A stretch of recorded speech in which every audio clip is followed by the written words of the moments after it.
Alright, pagdiriwang, ilan na ba? 40, no? Oo. 40, EDSA. Yan. Oras mo natin sa buong Pilipinas. Meron tayong 5 minuto. Makaraan ng alas 10 na ang morning. Humanda na sa mga malalaking balita. Trending viral. Pinag-uusapan sa buong Pilipinas at buong mundo. Ronda Pilipinas Headlines. Narito na mga headlines sa Ronda Pilipinas. Ronda Pilipinas. Pagdiriwang ng ika-40 anibersaryo ng EDSA People Power at ikatlong bugso ng trilyon peso march, unti-unting nang dinaragsa. Ronda Pilipinas. Kasong crimes against humanity laban kay dating Pangulong Duterte, trial ready na ayon sa abogado ng mga biktima ng war on drugs. Ronda Pilipinas. Akusasyon ng mga nagpakilalang ex-marine sa ilang matataas na opisyal ng pamahalaan, pinalaga ng Philippine Navy. Ronda Pilipinas. Matapos mapatay ang drug lord na si alias El Mencho, seguridad sa 2026 FIFA World Cup sa Guadalajara. Yung tiniyak ng Pangulo ng Mexico. Ronda Pilipinas. Ilang Filipino cyclists panalo sa criterium ng Phil Cycling Road Nationals. Ronda Pilipinas. Catherine Bernardo muling magbabalik sa telebisyon sa pamamagitan ng isang teleserye.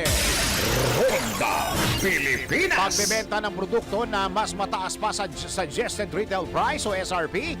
Alamin ang kaparusahan sa NBI. Naku, bawal ito. Ronda Pilipinas. At totoo nga ba nagpapapakita ng concern ay pagdidisguise lang para makapaghimasok sa buhay ng iba? Let's prove it. Ronda Pilipinas. Pangulong Ferdinand Marcos Jr. nasolusyonan daw agad ang problema sa flood control sa loob ng 3 buwan. Sino nagsabi niyan? Sabi ni DPWH Secretary Dizon, alamin kung fact or fake. Aha! 40 taon na ang nakakaraan. Sumikat ang mga Pilipino. Pinag-usapan sa buong mundo para sa isang bloodless revolution. Ito ang EDSA People Power. Ganang hirap. Parang umuputok-putok pa yung plaka mo. Natatandaan niyo pa ba yan? Ano ba natatandaan ko sa EDSA? Batang-bata pa ako noon eh. Hindi ko nga alam ba't nagkakagulo ng gano'n. Batang-bata pa ako noon. Sabi ko, kasi parang may snap election noon eh, di ba? Snap election. So, ang pinakamasidhi na emosyon ng mga tao noon, mula bata ito hanggang matanda, natatandaan ko pa, elementary pa lang ako noon. Nagpapalakpakan pagka nananalo si Cory. Kasi score, di ba? Yung votes yan eh. Tapos, pag si dating presidente senior, Ferdinand Marcos, may pumapalakpak din. Oo. So, sabi ko, saan ako papalakpak? Oo, eto ho. Kaya naging ano yan eh. Kaya naging sikat ang EDSA sa buong mundo dahil yung People Power Bloodless Revolution. Maganda ho mapag-usapan yan, lalong-lalo na sa mga eskwelahan. Yan po ay bahagi ng ating history. May panukalang batas na po sa Kongreso na gawing holiday ang February 25. Dahil ito pa lang si Pangulong BBM ay open na pag-usapan. Open na pag-usapan na gawing holiday ang February 25. Ito po ay salungat doon sa mga nagsasabi na hindi siya open. Ano kayo ngayon? Ayan, open pala siya. Gusto niya mapag-usapan. Oo. So, ano na ang tanong natin ngayong 40 taon nang nakakaraan? Sabi nga nila, EDSA 40. 40 taon na ang nakakaraan. Ang tanong, meron ba tayong natutunan? Meron ba tayong natandaan? Ano ang inyong natatandaan? Comment na! Comment na eh, no? Ano nga kaya ang pwedeng ninyong i-share pagdating sa hindi, ang tanong naman sa mga kabataan, wala, di ba? Dahil mga kabataan ito, lalong-lalo ni mga millennials sa mga Gen Z, hindi pa sila pinapanganak. Ako pinanganak ako noon, bata pa ako, pero elementary, hindi ko nga alam kung bakit masaya, bakit ganun yung nararamdaman. Tapos pagbukas mo ng TV, yan, makikita mo na yung mga, ano ba yung mga images ng EDSA People Power, yun hong tangke, ha? Yung tangke ng tapos may sundalo, tapos sa sinalubong, parang babae yata yun, binigyan niya ng bulaklak yung sundalo sa ibabaw ng tangke. Oo nga, meron bang pelikulang ginawa ang EDSA? Wala, no? Documentary lang yata yun, no? Oo. Sana may gawin, ano? Tapos gawing pelikula o teleserye na gagastusan para kahit papaano, alam mo ng mga kabataan ngayon kung bakit gagawing holiday, if ever, ang February 25. Para malaman kung ano ba yung mga sunod-sunod na mga pangyayari at sino-sino ang mga personalidad na noon ay bahagi po ng EDSA People Power. Marami, ha? Ang alam ko, ibahagi dyan si kilala niyo si Yang? Tayo po'y magbabalik yan. Dito lamang yan. Dito lamang yan. Sa DWIZ yan. Tayo po'y magbabalik yan. Hindi niyo makilala yan? Si Paring Ray. Si Paring Ray. Nakikita-kita ko yan pagka mayroong okasyon. Okay, magandang araw kay Nyo. Magandang araw nyo. Magandang araw nyo. Yan, si Paring Ray Langit. Magandang araw, Pilipinas! Ito ba yung yung kinumpose ni Tito Soto? Yan ba yun? Magkaisa? Yun. Sino ba kumanta niyan? Birna Lisa? Ayun, Birna Lisa. Yan yung kumanta. Tapos ang nag-compose niyan, si Senate President Tito Soto. Yun. Okay, magandang araw, Pilipinas. Live na tayo sa DWIZ News Nationwide. Live na rin tayo sa DWIZ News FM Regional Stations. At sa lahat ng Radyo Ronda. At sa lahat ng mga ginagawang radyong kanila mga TV. Sa lahat nyo na ginagawa nyo ang radyo, ang kanilang mga TV nyo. Aliw Channel 23 nyo. At DWIZ News TV nyo. Ako yung magiging tagapagbalita. Ako si Dennis! Dennis Antenor! Yo! Junior! Ronda Pilipinas. Sa detalye ng mga balita, dumarami na ang mga individual at grupo na nagtutungo sa EDSA People Power Monument at Shrine upang makiisa sa ika-40 anibersaryo ng People Power Revolution. Ginanap kaninang alas 8 ng umaga ang isang commemorative ceremony sa EDSA People Power Monument sa EDSA, kanto ng White Plains. Pinangunaan ni Quezon City Mayor Joy Belmonte ang komemorasyon kasama ang mga kinatawan ng National Historical Commission of the Philippines, Human Rights Violation Victims Memorial Commission, Liberal Party at iba pang non-government organization at civil society groups. Ipinalala naman ni National Capital Region Police Office Director Major General Anthony Aberin sa mga lalahok sa mga demonstrasyon na sumunod sa mga alituntunin sa pagsasagawa ng kilos protesta, kabilang ang hindi pagsusunog ng effigies. Samantala, inaasahan namang aabot sa 30,000 ang makikiisa sa trilyon na peso March 3.0 na gaganapin mamayang hapon. Ronda Pilipinas. Lala ko tuloy si FBR. Di ba na? Si FBR kasi, ang namayapang si Fidel Valdez Ramos. Siya po'y naging presidente ng Pilipinas sa mga kabataan. Ang natatandaan ko, pagka EDSA People Power, tumatalon yung lolo mo. Di ba? Tumatalon yung lolo mo, di ba? Si FBR, kahit gano'n ang edad nun, talagang matinding tayo nun. Di ba? Yung tindig nun, nung mamang yun. Kaya every time ho na may EDSA People Power Anniversary, lahat ng events ay tinatalunan niya. Tuloy ang mga balita. Ronda Pilipinas. Kumbinsido si Bayan Muna Chairman at Human Rights Lawyer Nery Colmenares na trial ready na ang kasong crimes against humanity laban kay dating Pangulong Rodrigo Duterte sa International Criminal Court.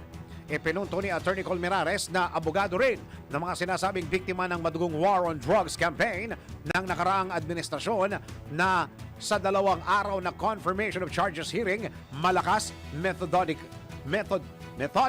at coherent ang paglalahad ng mga ebidensya ng prosecution, habang mahina naman anya ang tugon ng depensa na hindi direktang sumagot sa mga ibinabatong aligasyon laban kay Duterte. Kung ang sagot mo ay joke niya lang yon o hyperbole yon, ganun lang talaga siya magsalita, mahirap higit ng depensa na huwag ituloy kasi hindi pwedeng makalusot sa korte yon. Kasi kung nagjo-joke ka lang naman at wala naman talagang namatay, ay di talagang joke yon. Eh di pwedeng magtawanan lahat. Pero ang problema ni President Duterte, matapos siyang mag-joke, libo-libo ang namatay. So hindi niya pwedeng sabihin yung utos ko na pumatay kayo, joke lang yun. Kasi ipinatupad libo-libo ang namatay. So medyo mahirapan na ang depensa na i-oppose ang pag-confirm ng charges dahil napakalakas talaga ng ebidensya na inihain ng prosekusyon. Sakaling makarating sa mismong trial ang kaso, mas lalo pa anyang mahihirapan ang depensa ng dating Pangulo na maglabas ng ebidensya para patunayang inosente ito sa drug war ng kanyang administrasyon. Ang problema dyan actually, yung depensa. Actually, sa totoo lang, hindi ko alam kung anong ebidensya ang ilalabas nila sa trial para sabihin nila na walang kinalaman si President Duterte sa drug war. Matapos yung pinakita lahat ng video, parang napaka-imposible na magkaroon sila ng ebidensya sa trial, witness man o dokumento man, na nagsasabi na wala siyang kinalaman sa drug war. Hindi niya alam yun, na yung mga patayan na yan, hindi niya alam. Parang imposible. So, kung tingin ko, kung handa ang prosekusyon na maglahad ng ebidensya sa trial, ang depensa, hindi ko pa nakikita yon sa ngayon na may naisip na silang ebidensya para salagin yung akusasyon na si President Duterte ang nag-utos ng pagpatay ng libo-libo. Yan po ang tinig ni Bayan Muna Party List Chairman at Human Rights Lawyer Nery Colmenares sa panayam ng DWIZ! DWIZ! Si Dennis Antenor Jr. Ronda Pilipinas. Kamandala, tagam po tayo ng isang report. Alamin po natin ang situation dyan po sa may Menjola, Maynila sa posibleng rallying mangyayari. Alamin natin, nandyan ngayon live si Patrol 5, Ayayo Pango. Kuya Aya, ano na nangyayari diyan? Ito yung sitwasyon ngayon sa Menjola. Bantay sarado. Nakakagawad ng Philippine National Police. Ito'y preparasyon lamang nila kung sakaling merong mga rallyista na magtutungo rito sa Menjola sapagkat walang binigyan ng permit ang city government ng Maynila para magsagawa ng mga kilos protesta o rally ang anumang grupo na ikaugnayan sa selebrasyon ng 48th EDSA People Power Revolution. Tapos Bataan number 5, ayaw pa, kung para siya termito ng lakas, DWIZ. Nababalita na tama, naglilingkod ng tama. Kapag may bagong balita, naka-on-air, agad-agad, DWIZ Patrol Report. Yan, okay. Maraming salamat, Kuya Aya. Balikan mo ko mamaya para sa iba pang mga detalye ng mga ibang mga nangyayari diyan, ha? At ngayon, alamin na natin ang magiging weather for today and the coming days. Pinakahuli, pinaka-latest, pinaka-napapanahon, whether we like it or not, ito ang magiging DWIZ Weather Report. O, dun sa mga mga sasali sa rally, mamaya, ha? Para sa selebrasyon ng ika-4 na po ng anibersaryo ng EDSA People Power, nasa linya po natin yan. Tingnan natin kung kayo magdadala ng payong, magdadala ng payong o mga kapote o kaya panangga kung uulan, ha? Sa bagay, parang kaninang umaga, parang makulimlim, Hindi masyadong mainit. Alamin natin ang magiging panahon Nasa linya po natin ngayon ang pag-asa si Miss Charmaine Varilla. Miss Charmaine, go ahead. Yes, magandang umaga po sa inyo at sa lahat din po natin mga tagapakinig. Sa ngayon po, ang buong bansa po natin ay makararanas ng mga pulo-pulo lamang ng mga pag-ulan, pagkidlat at pagkulog dala nitong easterlies. At wala naman po tayong binabantayan na low pressure area sa loob at labas ng ating Philippine Area of Responsibility.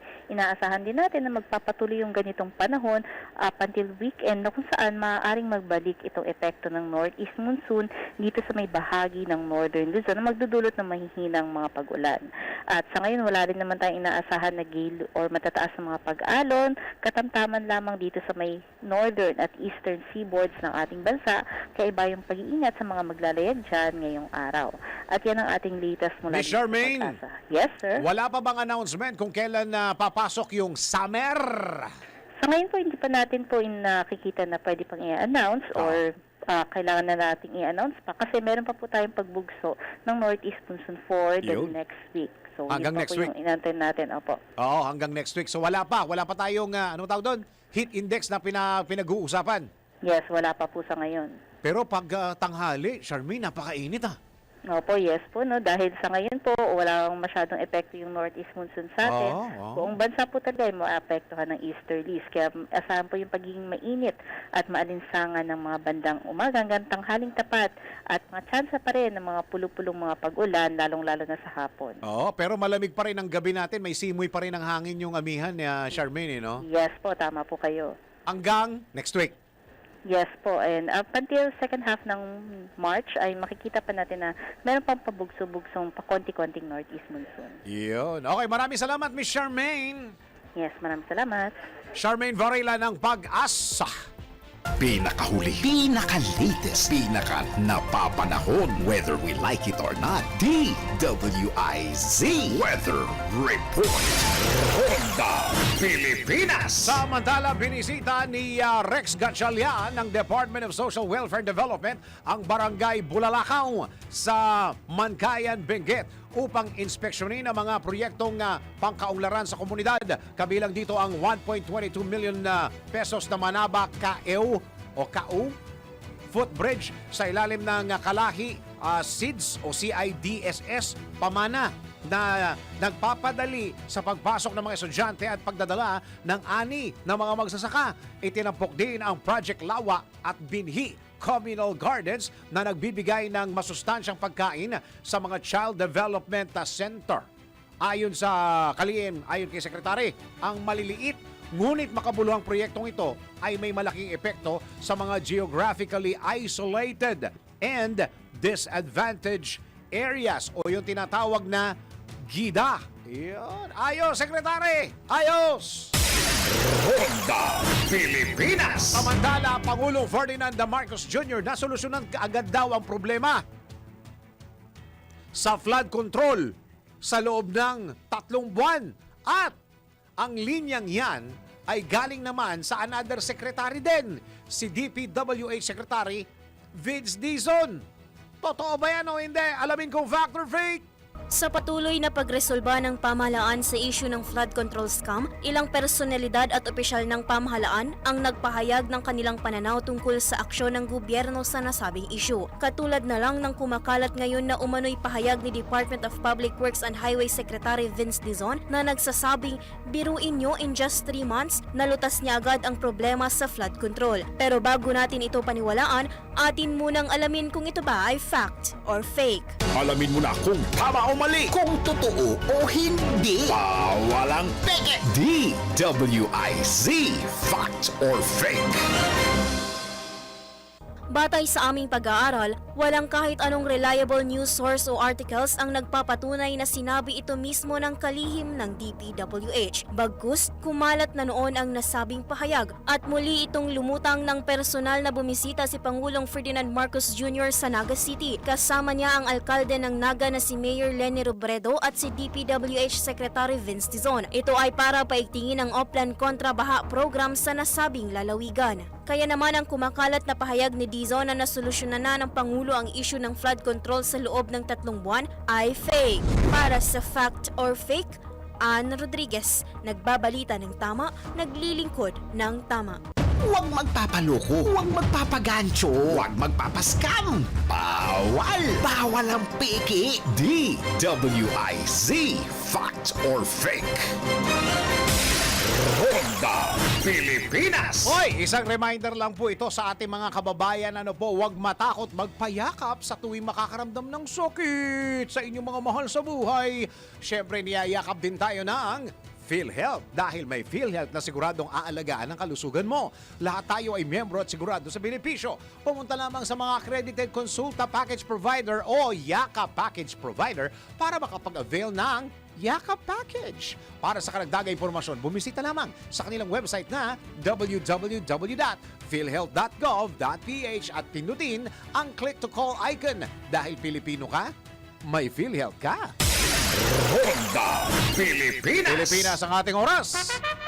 28 minuto makaraan ang alas 10 ng morning. Oras hatid sa inyo na Samantala, nanawagan ng Armed Forces of the Philippines sa publiko na maging mapanuri sa mga lumalabas na impormasyon mula sa mga individual na nagpapakilalang miyembro umano ng Philippine Marines at naging aide ni dating Congressman Zaldico.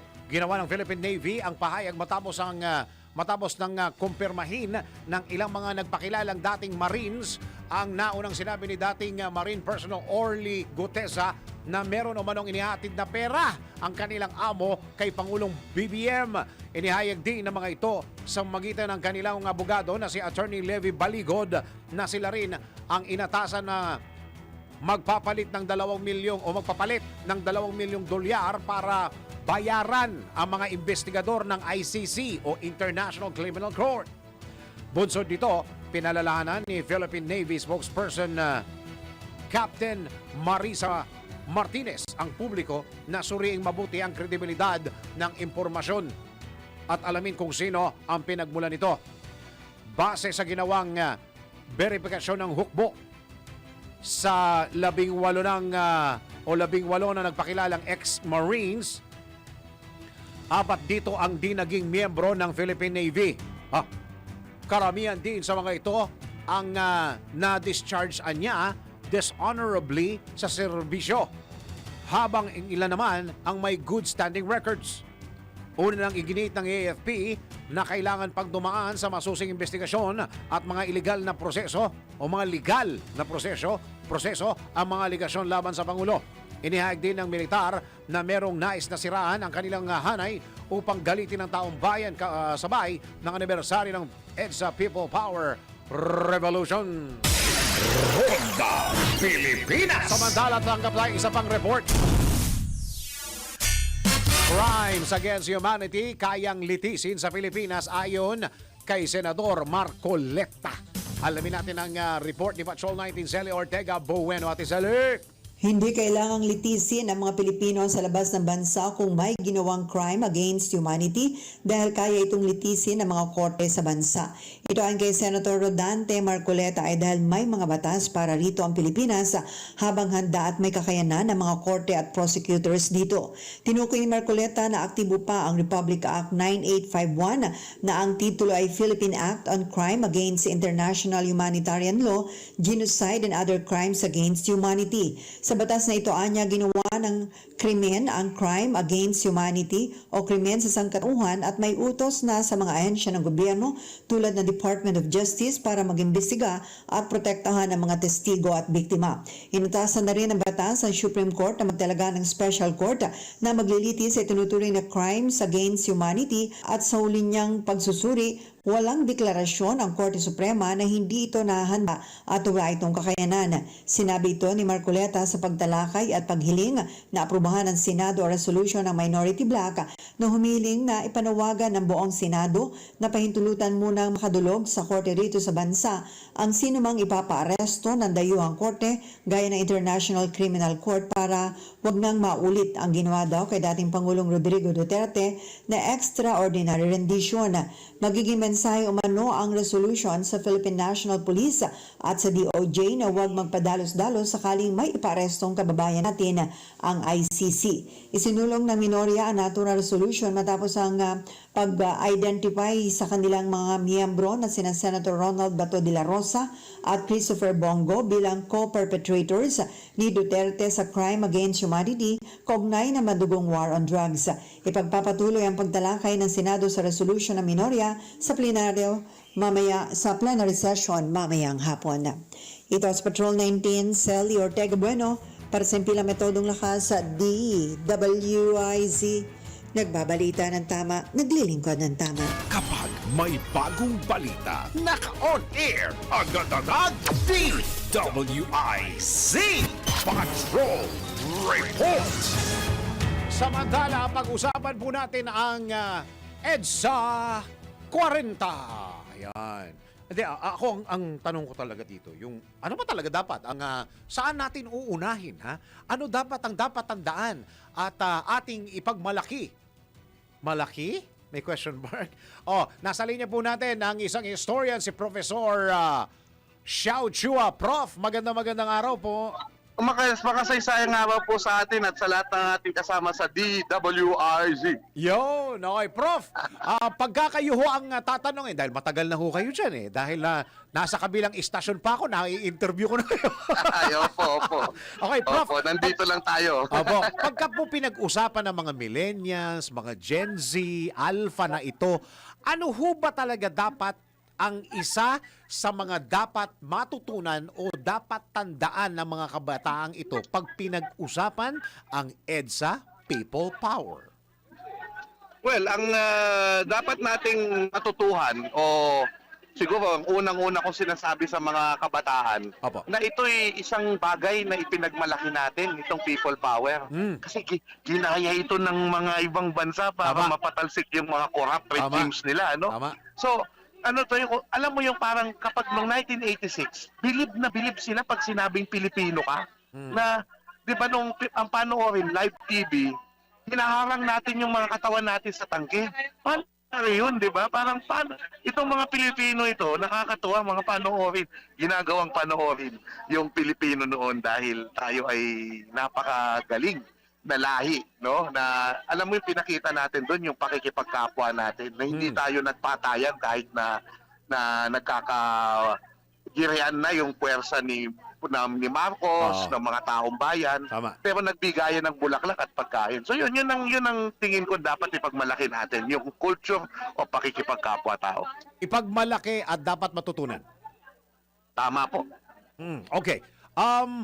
Ang susunod kong katanungan, bakit ho parang nababawasan ang mga nalalaman at dapat natututunan natin sa EDSA? May kinalaman ho ba ito sa kasalanan namin, tayo na mga ipamana o magkwento, tinatamad tayong magkwento, tinatamad tayong magsabi ng mga natutunan at mga alam natin patungkol sa EDSA People Power, Prof?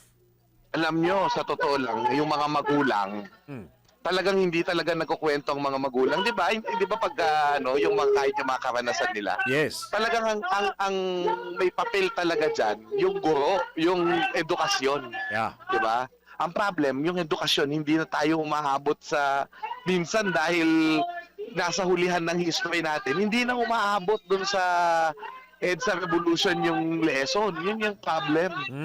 So, yun yung minsan na iba. Tapos syempre, napupolitika din, nagagamit yung kwento ng EDSA sa politika, di ba? Minsan, dinidistort yung kasaysayan. Kaya nagkakaroon tayo ng mahirap na sitwasyon para maalala yung people power. Pero, ako natutuwa din kasi may social media, may documentary. So, nagpapasalamat ako sa ating mga kasama, no? Na alam niyo yun, na patuloy na kinikwento yung kwento ng EDSA.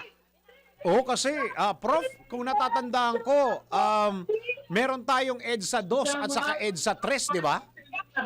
Tama po. Oo. At yung ano yan, yung kumbaga parang na-inspire ulit tayo, pero in a way parang ano yan may problem din kasi paano ba tayo nag-aahalal ng leader?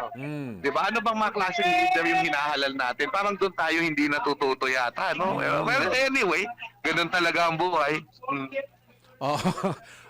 Prof, kayo, matagal na kayong nagmamasid, ano? Lalong-lalo na sa mga nangyayari ngayon sa politika. Ano mga ano ba mga katibayan? Ewan ko kung pwede nyo sagutin to. Ano ba mga katibayan na nangyayari na naman ngayon o mga nakaraang mga taon o mga buwan na patunay na hindi na natin masyadong naalala ang EDSA People Power, Prof? Well, yun na nga, dahil siyempre 40 years na yun, Yeah. talaga namang mawawala na talaga yung parang ayoko sabihin to pero sa buhay mag-asawa ba parang ganun, 'di ba? Pagka habang tumatagal kayo, nagiging parang normal na lang ang mga bagay-bagay. So ang feeling ko, ang nawala sa atin yung euphoria. Ibig sabihin yung euphoria, yung parang yung pagkasabik natin. Pero hindi ibig sabihin nun na nawala yung diwa, no? Kailangan lang minsan mag-date kayo ulit ng misis mo, magkwentuhan ulit kayo. Ganun lang naman yun eh. So ganun din tayo, parang yung kailangan binabalik-balikan natin pag anniversary sa mag-asawa. Sa panahon po ngayon with the digital age, ano ho dapat ang ginagawa nating mga nakakaalam ng kwento ng EDSA People Power para kahit papano malaman at saka kahit papano mapag-aralan at maging manatili sa mga kabataan ngayon, Prof? Gawin nating minsan makipagkwentuhan tayo sa mga kabataan. Yun. Kung kaya nyo pang mag-content creation, 'di ba? Kayo yung ginagawa nyo, radio host kayo pero inaalala nyo yung EDSA dito sa kasi kaya nga maganda may anibersaryo pa rin tayo kasi na kahit papano na nagbabalik tanaw tayo tulad niyo sa media, 'di ba? Nagbabalik tanaw tayo ngayon. So, ngayon naririnig ng taong bayan ito, napapaalalahanan sila. Lalo na parang umabalik yung mga problema natin, lalo na sa corruption, sa plunder, pandarambong ng mga leader natin. Di ba? Tama. Yun na yung parang sikat ngayon, parang nawala na. Ang isa ho ba sa mga takot ninyo, Prof, baka isang araw hindi na mapag-usapan ang EDSA People Power? Alam mo yung takot ko, yung hindi tayo natututo. At kahit na pinag-uusapan yung EDSA, parang maraming beses na hindi tayo natututo yata. So, sanay na ako. Pero ang ayokong mawala sa akin, sir, yung pag-asa. Yung pag-asa sa puso natin. Kasi yun din yung dahilan kung bakit kumilos yung taong bayan. Kung wala silang pag-asa, walang kumilos, wala tayong kalayaan. Tinatamasa pa rin natin kahit gaano ka-imperfect yung society natin. Napakaganda na meron pa rin tayong kalayaan, nagagawa pa rin natin ito. No? Yun yung pinakamaganda dito. Yun, okay. Prof, ano ho ang pwede ninyong, kunyari, kausap niyo yung mga kabataan ngayon dahil alam ko yata may mga eskwelahan na walang pasok. Ano ho ang pwede ninyong iwan o pwede ninyong ibilin para ngayong araw na ito? Huwag tayong hard masyado sa sarili natin, Marami na tayong narating at nabago dahil sa people power. Marami na tayong magagandang na itaguyod mula noon sa 40 years. Pero sabi nga nila, malayo na, malayo pa. No? Ibig sabihin, meron pa tayong panahon para kumilos, para tayo ay magkaroon ng magandang buhay. Kasi yun talaga 40 years na ni si Moises nasa Israel, na pupuntang Israel. Natagpuan lang yung promised land after 40 years. Tayo naghahanap pa rin tayo. Pero huwag tayong mawalan ng pag-asa. Laban lang po tayo, laban lang. Yun. Prof, last na talaga to. Last na. Pasensya ka na. Naniniwala No ka ba? problem po. Opo, naniniwala ba kayo na dapat gawing holiday ang February 25? Prof? Actually, nakatulong na hindi holiday kasi yung mga naiinis. Alam mo yung pagka ikaw ay pinipigilan, lalo ka nang gigigil. Iyo. So, das dumadami yung nagse-celebrate ngayong hindi holiday. Pero, okay na rin, maganda kung may holiday. So, ipasa na yung batas na yan para lalo tayong magdiwang. Pero, may holiday kaya wala, nandito pa rin ang National Historical Commission of the Philippines at ang ibang mga puwersa tulad ng ATOM, tulad ng aming organisasyon upang ipagdiwang ang people power. Ayun, maraming salamat po sa oras na binigay nyo sa DWIC. Maligayang pag-alala sa EDSA People Power, Prof. Makasaysayang araw po sa inyo at salamat sa inyong paggunita. Mabuhay po ang people power. Tayo ang people power. Salamat. Ayun, maraming salamat mula sa NHI. Historian po ito, si Professor Xiao Chua. Ronda Pilipinas. Panawagan niya ni Prof. maging holiday. Ang Pebrero 25, yung mga nakakaalam ng kwento, wag ho tayong tatamarin. Oo, wag tayong tatamarin. Dahil nasa atin ho yung kwento, ipasa ho natin. Lalong-lalo na doon sa mga anak po natin. Minsan ho, tayo po'y magsiupo, mag-merienda, magkape-kape, habang nagla-lunch, habang nagdi-dinner, i-share natin yung mga, kasi hindi ho kakayanin ng mga teacher yan. Hindi lahat ng kaya ng mga professor yan sa eskwelahan. Dagdagan natin, tulungan natin.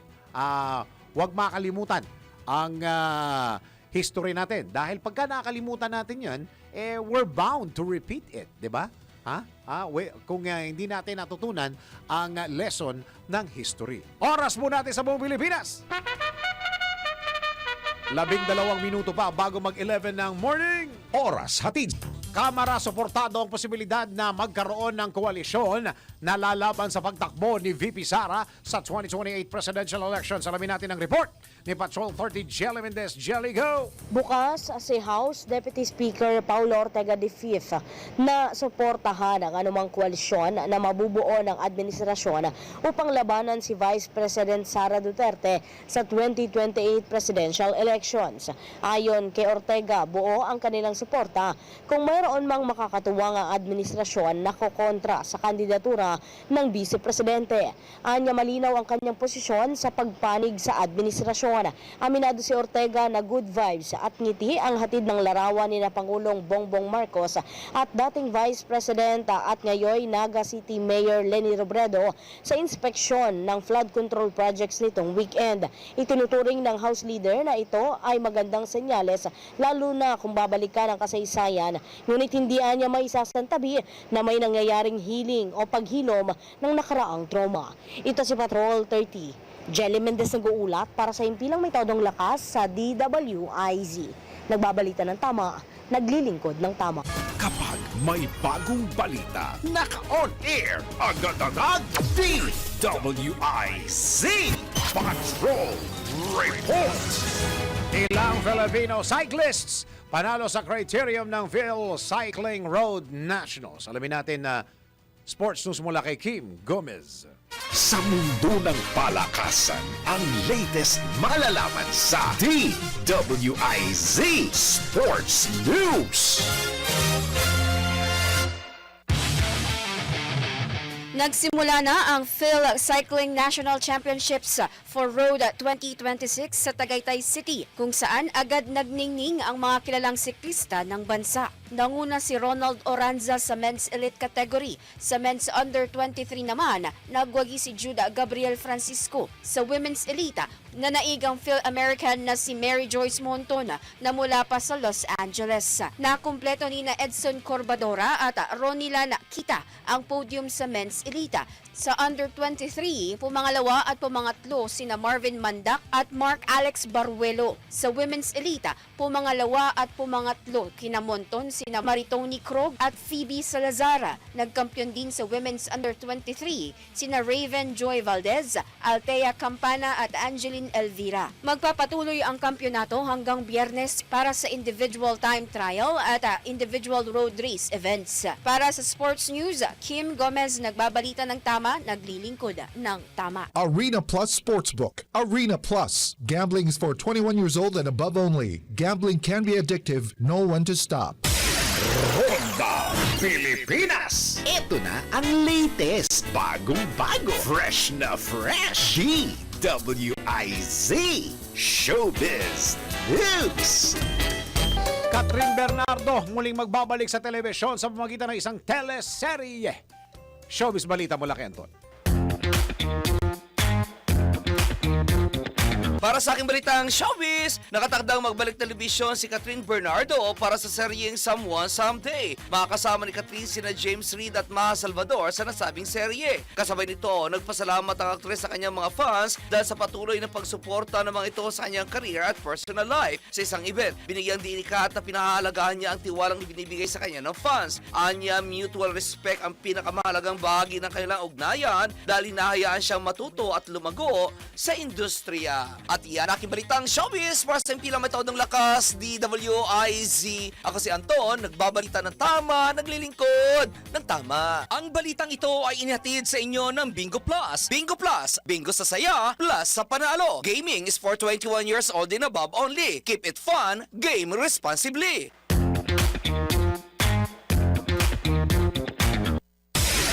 Ronda Pilipinas. Pagbebenta ng produkto na mas mataas pa sa SRP. Alamin ang kaparusahan sa NBI. Naku, bawal ito. Alamin kung bawal o hindi. Dahil kung di mo alam to, kaso ang kakaharapin mo sa NBI. Nako, bawal ito.